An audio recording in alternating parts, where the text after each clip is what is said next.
I had somebody ask me the other day, what was it in me that gave me the thought that I could possibly beat this terrible diagnosis? And I thought that was a really good question. At the beginning, I was really scared, just like millions of people.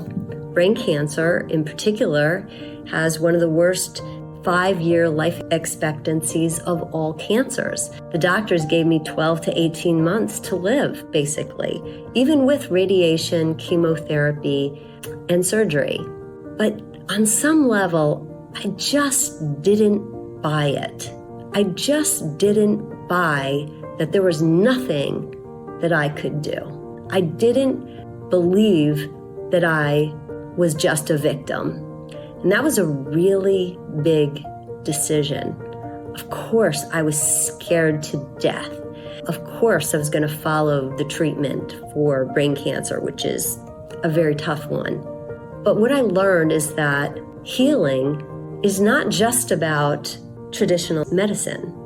I see it as a pie. There's a bigger piece, right? And the traditional medicine is part of it. There's a whole other world out there. There's a whole other pieces. And that's what I started to tap into. There was no book for me. That's why I wrote my book, The Case for Hope, because there was no book like that for me. I had to stumble along, find one thing. And then after about 5 months or 6 months, I was like blown away. I could see that focusing on mindfulness, all the details, all the different types of ways we can adjust our mind and calm ourselves. I was discovering the body, all of the things that we can do to support our bodies. And I was also discovered the exploration of our spirit and the amazing things we can discover in this way. After some time, I realized, wow, these things are powerful healers. And it's the aggregate of all these things that can help us heal.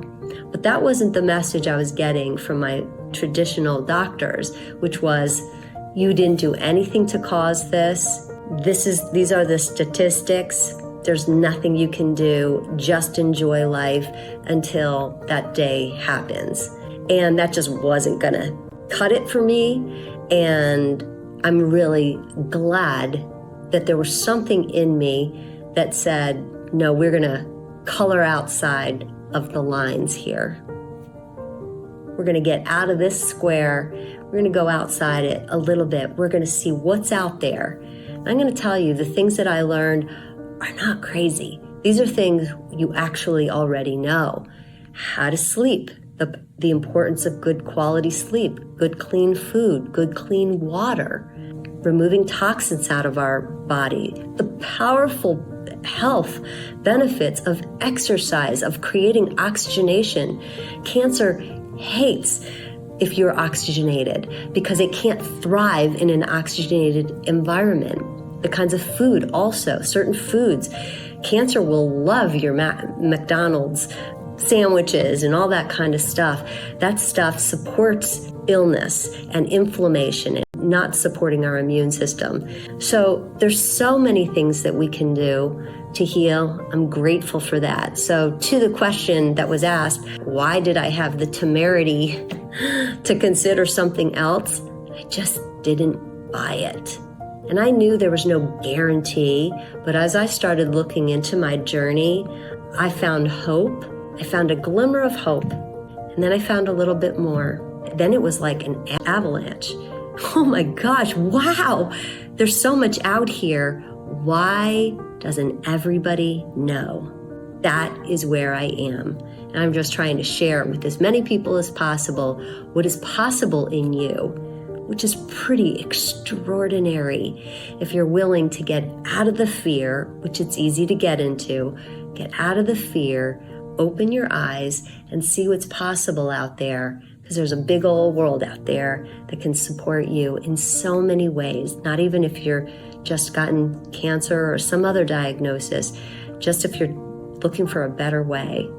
So I hope you'll check my book out, The Case for Hope by Jennifer Laguzza Dickenson. This is the book I wished I had had when I got sick. And so I wrote it for the world. so they will have an easier path they can follow for good, solid results, which is what I hope for. Thank you.